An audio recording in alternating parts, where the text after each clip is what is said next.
زرتاج صاحب بس ارشاد صاحب جانتے ہیں، انہوں نے آج احتجاج کیا ہے سپریم کورٹ کے باہر۔ P T I lawyers forum نے، ان کے کچھ ممبران اسمبلی بھی ساتھ تھے۔ کیا ریزن ہے، کیوں یہ پیشگی احتجاج کرنا پڑ گیا آپ کو زرتاج صاحبہ؟ فیصلہ تو کل آنا ہے سنی اطاعت کونسل کی مخصوص نشستوں سے متعلق، کیا آپ کو فیصلے کا علم ہے؟ تھینک یو ارشاد عارف صاحب، thank you Faisal, thank you for inviting me. صرف وکلاء کنونشن ہی نہیں، صرف پاکستان تحریک انصاف یا SIC ہی نہیں، جتنی بھی عوام ہے وہ ایک ہی آواز اور ایک ہی نعرہ لیں کہ ملک میں ناانصافی ہو رہی ہے۔ ملک کے سب سے بڑے لیڈر عمران خان کو بے گناہ جیل میں قید کیا ہوا ہے، اور ان کی بیگم صاحبہ جو خاتون اول رہ چکی ہیں ان کے خلاف بہت ہی گھٹیا عدت والا کیس جو ہے وہ ان کے خلاف بنایا ہوا ہے۔ آج انصاف لائر فورم نے پورے پاکستان میں انہوں نے وکلاء یہاں پہ آئے، انہوں نے آئین کی بالادستی کے لیے، قانون کی بالادستی کے لیے، ملٹری کورٹس کے خلاف کیا ہے۔ سویلین کا ملٹری کورٹس میں جو ہے وہ نہیں ہونا چاہیے، ٹرائل نہیں ہونا چاہیے۔ عام کورٹس کے اندر جیسے ATC کورٹ میں جس میں میرا بھی ہو رہا ہے اور لوگوں کا بھی ہو رہا ہے، وہیں پر ہی ان کا ٹرائل ہونا چاہیے، کیونکہ اگر ملک بنانا ریپبلک ہے یا باقی کورٹس نے کام ختم کر دیا تو پھر تو ٹھیک ہے، لیکن جب باقی کورٹس ATC کام کر رہی ہیں تو پھر لوگوں کا کیوں سویلینز کا ٹرائل ہو رہا ہے؟ وہ بھی سپریم کورٹ کے اندر کیس ہے۔ پھر جو عدت والا کیس ہے جس کا کل فیصلہ آنا ہے، گھٹیا ترین کیس ہے۔ پاکستان کی سیاست میں کبھی ایسا نہیں ہوا کہ خواتین کو سیاست میں ایز ویپن استعمال کیا گیا اور ان کو اس کریکٹر اساسینیشن کیے گئے۔ تمام پاکستان کی خواتین تھریٹن ہے، یہ بھی ہے اس کے اندر۔ پھر بے گناہ لوگ خان صاحب سمیت، بشرا بی بی سمیت، اعجاز چودھری صاحب سمیت، ہمارے ورکر سمیت، شاہ محمود قریشی صاحب، عالیہ حمزہ، صنم جاوید، ڈاکٹر یاسمین راشد، عمر چیمہ، بہت سارے لوگ جو ہے وہ اس وقت جیل کے اندر ہے۔ ان کی بالادستی کے لیے کوئی نعرہ نہیں لگا ارشاد عارف صاحب، صرف ایک ہی نعرہ لگا ہے کہ ملک کے اندر ایک ہی آئین، دو دستور نہیں ہونے چاہیے۔ فیصلے جو ہیں وہ ہونے چاہیے جو میرٹ کے اوپر ہو، کسی کو ڈیل نہیں چاہیے، صرف میرٹ کے اوپر فیصلے چاہیے۔ اور اگر اس کے لیے وکلاء صاحبان نے آئین کی بالادستی کے لیے، قانون کی بالادستی کے لیے اپنے کالے کوٹ کی عزت رکھی تو ہمیں اس کے اپریشیٹ کرنا چاہیے۔ میڈیا کے بہت سارے لوگوں کے اوپر پابندی ہیں، ہم اس کے لیے بھی آواز اٹھاتے ہیں۔ ہمارے بے گناہ لوگوں کو جو ابھی تک جیل میں، ارشاد عارف صاحب میرا صرف ایک سوال ہے کہ جن لوگوں نے اگر کوئی غلطی کی ہے ان کا ٹرائل کریں۔ 9 مئی کی آڑ میں پورے پاکستان کو تو آپ سزا نہیں دے سکتے، جس کو پنش کرنا ہے کرے، مگر یہ نہیں ہو سکتا کہ پورا سال ہو جائے اور آپ 12 مہینے لوگوں کا جسمانی ریمانڈ لیں، کیس بھی شامل ابھی تک نہ سٹارٹ ہو، ٹرائل بھی ابھی تک سٹارٹ نہ ہو۔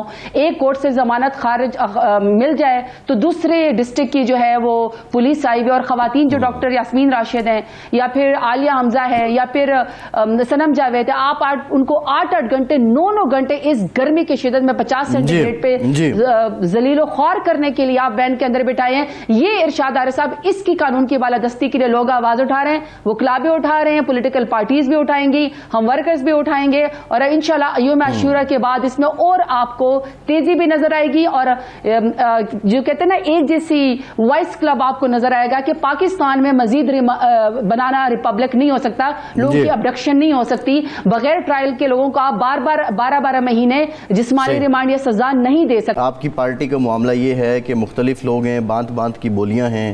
اسلام آباد میں آپ نے جلسہ کرنا چاہا، وہ آپ کر نہیں سکے ہیں۔ کسی ڈائیلاگ پہ آپ لوگ کنفیوزڈ ہیں، کوئی کہتا ہے حکومت سے ڈائیلاگ کریں گے، کوئی کہتا ہے نہیں کریں گے، کوئی کہتا ہے کسی اور سے کریں گے۔ آپ کیسے تیزی لائیں گے؟ آپ کی تو اس وقت ٹوٹلی ایک اسٹریٹجی بھی تتر بتر ہے، پارٹی بھی بالکل اس میں کوئی ہم آہنگی نظر نہیں آ رہی ہے۔ دیکھیں، اگر میں اپنی پارٹی کی بات کروں نا فیصل، تو پاکستان تحریک انصاف جس پیمانے پر، جس ظلم اور جبر کا مقابلہ کر کے پاکستان تحریک انصاف کے لیڈر عمران خان، ان کی بیگم صاحبہ، سیکنڈ ایئر لیڈرشپ اور ہمارے کارکنان جس پیمانے پر سے گزرے ہیں، ابھی تک بھی ہمارے خلاف ظلم اور جبر ہو رہا ہے۔ ابھی بھی ہم جھنڈا اٹھاتے ہیں، ہمارے خلاف جو ہے وہ FIR ہو جاتی ہے۔ ابھی بھی ہم جس ڈسٹرکٹ میں موجود ہی نہیں ہوتے، کسی اور ڈسٹرکٹ میں ہمارے خلاف پرچہ ہو جاتا ہے، پتہ نہیں اڑ کے کوئی گیا یا کوئی پتہ نہیں ہم جنات میں سے کچھ سمجھ نہیں آتی ہے۔ وہاں پہ میرا خیال ہے کہ سب سے پاکستان تحریک انصاف پاکستان کی سب سے بڑی مضبوط پارٹی ہے۔ اس کی لیڈران نے، کارکنان نے یہ ثابت کیا ہے کہ یہ اپنا نظریہ نہیں چھوڑتے، یہ عمران خان کے ساتھ حق کے اوپر کھڑے ہیں۔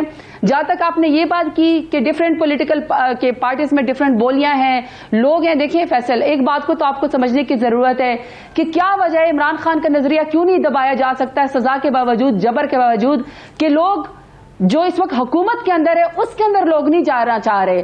جو حکومت زبردستی دی گئی فارم 47 والوں کو اس کو لوگ جوائن نہیں کرنا چاہ رہے, بلکہ پاکستان تحریک انصاف کو جس کو دبایا جا رہا ہے ظلم کے ذریعے اس میں لوگ کیوں آنا چاہ رہے ہیں؟ پرانے لوگ چھوڑ کے چلے گئے, وہ بھی واپس آنا چاہتے ہیں. 9 مئی کے بعد جن کی جدوجہد ہے ان کی بھی ویلیو. ہم جیسے پرانے لوگ, جیسے میں انصاف اسٹوڈنٹ فیڈریشن کی لیڈر تھی, میں پارلیمانی لیڈر تک پہنچی.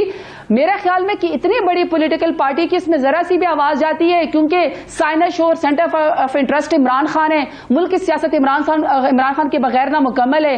پی ٹی آئی کے بغیر بات ہو نہیں سکتی, چاہے میڈیا ہو, چاہے فورم ہو, چاہے پارلیمان ہو, چاہے اپوزیشن ہو, ہر جگہ عمران خان کی بات ہوتی ہے. ویسے میں اس میں آپ کو شاید فیل ہوتا ہے کہ میگنیٹیوڈ بہت بڑا ہے کیونکہ پارٹی بہت بڑی ہے, لیکن میں سمجھتی ہوں کہ جتنا ہماری پولیٹیکل پارٹی نے ثابت کیا ہے کہ یہ منجے ہوئی پارٹی ہے, میچور لوگوں کی پارٹی ہے, اس میں وہ لوگ اور وہ کارکنان ہیں جو میں سمجھتی ہوں کہ ہر پیمانے پر سے پورا اترتے ہیں, چاہے وفاداری ہے, چاہے ملک سے لائلٹی ہے. دیکھیں فیصل, اپنے ملک میں غدار کہلوانا, اینٹی اسٹیٹ کہلوانا, شرپسند کہلوانا, قاتل کہلانا, یہ کس کتاب میں لکھا ہے کہ آپ جھنڈا اٹھانے پہ قاتل بن جائے گا, آپ عمران خان کا نام کا نعرہ لگانے کے اوپر جو ہے آپ دہشت گرد بن جائیں گے. اس کے باوجود ہم ملک کے اندر آئین قانون کا پرامن احتجاج کرتے ہیں اور ہمیں پرامن احتجاج بھی نہیں کرنے دیا جاتا. جیسے آپ نے کہا کہ ہمارا جلسہ ہوا تھا, ہم بلیو کرتے ہیں کہ ہمیں این او سی دیا جائے, یہ ہمارا رائٹ ہے. میں تو پھر چیلنج کرتی ہوں نا کہ یہ جو موجودہ حکومت ہے فارم 47 والی, اس کے وزیر, مشیر اور پرائم منسٹر ذرا جائیں نا 20 لوگوں میں بغیر پروٹوکال کے, بغیر سیکیورٹی کے, جائیں نا اگر اپنے حلقوں میں, ان کو لگ پتا جائے گا. ہمارے پاس این او سی بھی نہیں ہے, پھر بھی پوری عوام, ہم بار بار کہہ رہے ہیں کہ ہم آئین قانون کو کبھی بھی ہاتھ نہیں لیتے, ہم پرامن پارٹی ہیں, پاکستان کی سب سے بڑی پارٹی ہے, پلیز ہمیں جلسہ کرنے دیں, ہمارا رائٹ ہے. قطع کلام آپ نکلے, عمران خان صاحب کی رہائی کا مطالبہ کر رہے ہیں, آپ جلسہ کرنا چاہ رہے تھے, آج آپ نے ریلی نکالی وہاں سے کنونشن سینٹر سے وہاں تک سپریم کورٹ تک. عمران خان کی رہائی آپ کا فوکل پوائنٹ ہے, وہ درست ہے, ٹھیک ہے, آپ کے لیڈر ہیں. مہنگائی ہے, ایک بجٹ آیا ہے ظالمانہ قسم کا جس میں ٹیکس بے تحاشا لگائے گئے ہیں, لوگ چیخ اٹھے ہیں, کسان چیخ رہا ہے, دکاندار چیخ رہا ہے, فلاور مل والا چیخ رہا ہے, پٹرول پمپ والے چیخ رہے ہیں. آپ اس کے لیے نہیں نکلے سڑکوں پر عوام کے لیے؟ نہیں, میں آپ کی ایک بات بتاتی ہوں کہ ہم نے یوم عاشورہ کے لیے جو ہے ارشاد عارف صاحب, ہم نے اپنی جو جدوجہد ہے یا جو ہماری ریلیز ہیں یا جو ہمارا پیسفل پروٹیسٹ ہے, ہم نے اس کو عاشورہ کے اس میں چونکہ ظاہر بات ہے حرمت والا مہینہ ہے تو ہم نے سسپینڈ کیے تھوڑی دیر کے لیے. لیکن انشاءاللہ یوم عاشورہ کے بعد ہماری جتنے بھی پولیٹیکل پارٹی ہے یا جو آئین تحفظ پاکستان میں, جیسے ہمارے پاس ساتھ جگزئی صاحب ہے یا منگل صاحب ہیں یا ایم ڈبلیو ایم ہے, ایس آئی سی ہے, پی ٹی آئی, سارے آپ کو ایک پیج پہ نظر آئیں گے. خان صاحب کی رہائی کے بعد سیکنڈ ہماری جو ٹاپ پرائیورٹی ہے وہ مہنگائی ہے ملک میں. آپ نے بالکل ٹھیک کہا ہے کہ پی ڈی ایم کے حکومت کی وجہ سے, پی ایم ایل این کے غلط فیصلوں کی وجہ سے اس وقت ملک تباہی کے دانے پہ پہنچ چکا ہے. صرف پی ڈی ایم کا اپنے عشرت کے اوپر زور ہے, مہنگائی کے دانے پہ ہمارا سوال یہ ہے, دیکھیے لوگوں سے ادا نہیں ہو رہے, ہم ان کا ساتھ دیں گے, ہم ان کا ساتھ دیں گے, نہیں مہنگائی کو ہم شامل کریں گے اپنے مارچ میں. نہیں, اب یہی سوال ہے نا, آج بھی محرم ہے, محرم الحرام کا انتہائی احترام ہے, لیکن آپ کے لوگ آج سپریم کورٹ کے باہر پہنچ گئے, وہاں انہوں نے نعرے بازی بھی کی, سب کچھ کیا, جو کہہ رہے ہیں کہ آپ بنیادی طور پہ آپ انصاف مانگ رہے ہیں, اپنے بانی کی آپ رہائی چاہتے ہیں. لیکن یہی محرم الحرام کے مہینے میں انہی دنوں یہ عوام جن کا آپ ذکر کر رہی ہیں, ان کی ترجمانی تو کرنی چاہیے. اسمبلی میں آ کے اپوزیشن لیڈر تقریر کر دیں, یا اسد قیصر صاحب کر دیں, یا آپ کر دیں, that is not enough. Opposition کا کام ہے حکومت پہ دباؤ لانا تاکہ وہ لوگوں کو ریلیف دے, وہ کوئی نظر نہیں آتا ہے. صرف ایک ہی بات ہے, تمام تعریفیں, تمام فضائل بانی کے بیان کیے جاتے ہیں اور انہی کی رہائی کی سب باتیں ہو رہی ہیں. وہ عوام جنہوں نے بانی کو بانی بنایا, آپ کو لیڈر بنایا, ان کا کوئی ذکر ہی نہیں ہے. دیکھیے پاکستان تحریک انصاف کا ایک ہی پلس ہے اور وہ ہے پبلک پاور اور وہ ہے پبلک پریشر. ہمارا مینڈیٹ بھی ہمیں عوام نے دیا ہے, ہم ہی ہیں جو عوام کے ساتھ جن کا کانٹیکٹ ہے, اور عوام صرف پاکستان تحریک انصاف اور عمران خان کی لیڈرشپ کے اوپر ہی یقین رکھتی ہے. فیصل, رونا تو ہمارا یہی ہے نا کہ جب عوام سے نمائندے چن کے آتے ہیں وہی عوام کے لیے فیصلے کریں گے نا. لیکن اگر آپ رزلٹ بدل دیں گے اور آپ ایک نقلی جعلی وزیر اعظم اور جعلی آپ کابینہ کو ہمارے سر کے اوپر مسلط کر دیں گے تو عوام کے لیے تو وہ حق میں فیصلے نہیں کریں گے. گے نا. جب جمہوری حکومت ہوگی عوام کے مینڈیٹ سے آئے گی تو وہ عوام کے لیے سوچے گی نا, وہ عوام سے ڈرے گی. یہاں تو پی ڈی ایم کو, پی ایم ایل این کو کوئی خوف نہیں ہے عوام کا.